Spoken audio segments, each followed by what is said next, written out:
You guys, a contestant of MrBeast Beast Game is speaking out. She's talking about this injury that she received when they were filming in Vegas, which was the episode before the Prime show. So Amazon Prime did not have anything to do with that episode. That episode was all MrBeast and his team, but that was the one where everything was going wrong. And now we are hearing from a contestant about her experience while filming.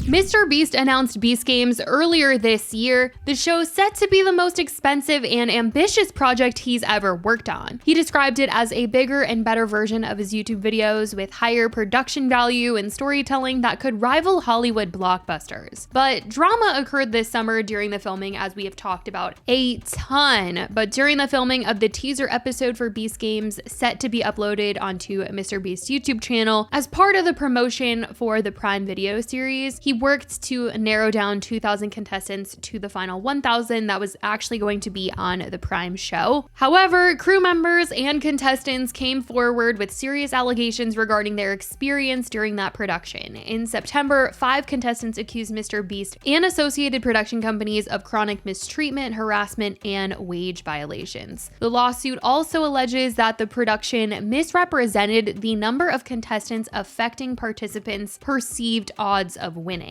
Participants reported limited access to food, water, and medical assistance during the filming. Some claim their medications were confiscated, leaving them without essential health support. There was just so much being said. Inadequate safety measures, reports of alleged injuries. MrBeast addressed the controversy, saying that they faced challenges during production, but attributed many issues to external factors such as the global IT outage by CrowdStrike. And he had also said that him and his team tried to find people who had broken bones and were injured, and they could not find one person, and they tried to contact as many people from the 2,000 that competed as they could. So that's what he was claiming right before the show actually started to air on Prime. Not all the episodes are fully out yet, but a couple of them are, and prior to their release is when he was finally addressing a lot of the things that have been said about him this year. But now even more is coming out now that the show is actually airing, which is very interesting. But Rolling Stone came out with an article recently titled "Beast Games is the biggest competition show ever. Crew claims behind the scenes was chaos." In the article, they talked to Amanda Rose, who was a contestant reported to have sustained a traumatic brain injury during one of the games. Rose tells Rolling Stone that she filed an incident report with local authorities when she returned home to California. But when she reported the incident to the Las Vegas Police Department, they declined to file a report. "I would have never attended these games or been in any way associated with the brand that appears to place views and clicks over human well-being," Rose said. LVPD did not return a request for comment, and a spokesperson for MrBeast declined to comment. So Amanda had participated in the Vegas portion of the filming of Beast Games, which was just for the YouTube video portion of this competition series that Amazon Prime apparently had nothing to do with the filming in Vegas. They only had a part in filming in Toronto because that was the part that was actually going to be on Prime. And it's just very interesting that Jimmy said that he couldn't find anyone that was really injured. And here we have a contestant that is claiming to have sustained a traumatic brain injury. And she actually sat down with Rosanna Pansino recently to talk more about what happened on set. Because what happened is I was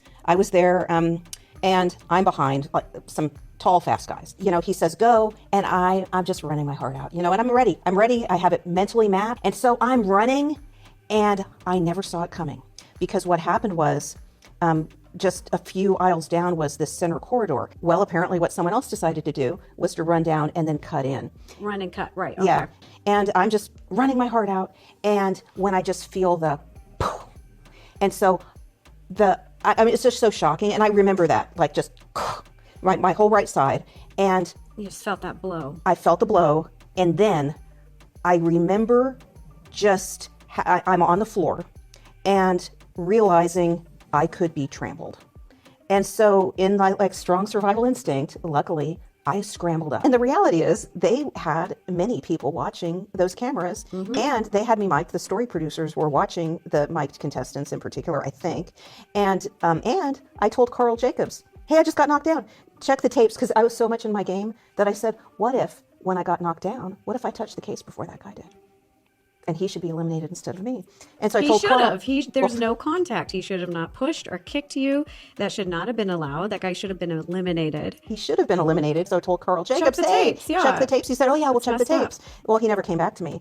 So when they checked the tapes to see if I touched the briefcase first, they, I think, would have noticed that I got kicked in the head. This wasn't the only thing that Rolling Stone covered, as they also addressed the fact that once the show was filming in Toronto, things did get better from Vegas. As they wrote, in late August, a miniature village appeared in downtown Toronto with cabins, tables, a basketball court, and a large tower. 6 contestants tell Rolling Stone that their conditions improved from the previous shoot and that they were given ample food and comfortable lodging. They were better at making sure everybody was cool and had ample food, more than enough around, one contestant tells Rolling Stone. They made sure we were super good because of the backlash. But the crew had complaints about things and were worried about safety on set. As they wrote, some of the crew claimed they had a much more difficult time, with 7 people who worked on the show telling Rolling Stone that production was wild and disorganized. During a record rainstorm in August, one production assistant tells Rolling Stone workers were told to keep working with piles of electrical equipment literally submerged underwater. In a behind-the-scenes video from YouTubers Colin and Samir, you can see members of production working while the storm leaks inside the set. Another 2 crew members tell Rolling Stone that during a 90-degree heat wave, the warehouse they were working in turned off air conditioning and fans during certain challenges because they didn't want to interfere with the atmosphere of filming, and conditions were not ideal. Allegedly, crew members also suffered injuries on set, with one person interviewed saying that a 6-foot by 6-foot piece of exterior of a tower fell onto a crew member while the set was being packed away, and the crew member was rushed off to the hospital. Now, there were also claims about things not being fair during the games as well. In Toronto, contestants participated in a game called Sacrifice Row. Contestants were grouped into rows and given the option to eliminate themselves to secure safety for their row. The last 3 rows to make a decision would be eliminated. Contestants claim that challenge rules were displayed on monitors hours before filming, giving some groups an unfair advantage. Players who noticed the rules early were able to strategize with teammates, while others were caught off guard. The challenge, intended to last 10 minutes, ended abruptly in 12 seconds, leaving many feeling like their elimination was a technicality rather than a result of fair competition. A group of contestants, super frustrated by this elimination, refused to leave Toronto for several days. But apparently, meetings were held between contestants, production staff, and lawyers were addressing their grievances. An investigation was also conducted by insurance advisors who concluded that there was no unfair advantage given to any team. But Rolling Stone wrote, the group collectively tried to bargain with those at MrBeast, assembling a Discord server for members of the production and the eliminated players who dubbed themselves the Beastlings. In a message seen by Rolling Stone from October 15th, a leader of the group posted in the chat, confirmed, the Beast team is actively prioritizing drawing from the Beastlings population when casting. Mike Screws, the CEO of MrBeast Studio, commented, sorry for the confusion, guys. Literally, casting asked me how to get people's heights and sizes and pictures and stuff without having to dig through the Mystic spreadsheets. According to a Google form from November 6th reviewed by Rolling Stone, those eliminated were offered the chance to prioritize your consideration for upcoming roles in MrBeast content in exchange for not sharing any information about this community or its backstory with any outside parties or participating in a class action lawsuit for 45 days after the form was submitted. We would give them priority over contestants who advance further in the competition, but no promises or guarantees made, a source close to production says. And apparently so many contestants wanted to speak up about this, but they were scared of the NDA that they had to sign, which we have heard before the details of this, as it was previously reported that the terms prohibit contestants from disclosing information about the show, which debuts Thursday on Amazon Prime Video. Contestants who break the agreement before the last episode airs must pay the producer and network $500,000 for each breach. After the last episode airs, each breach would cost contestants $100,000, the document said.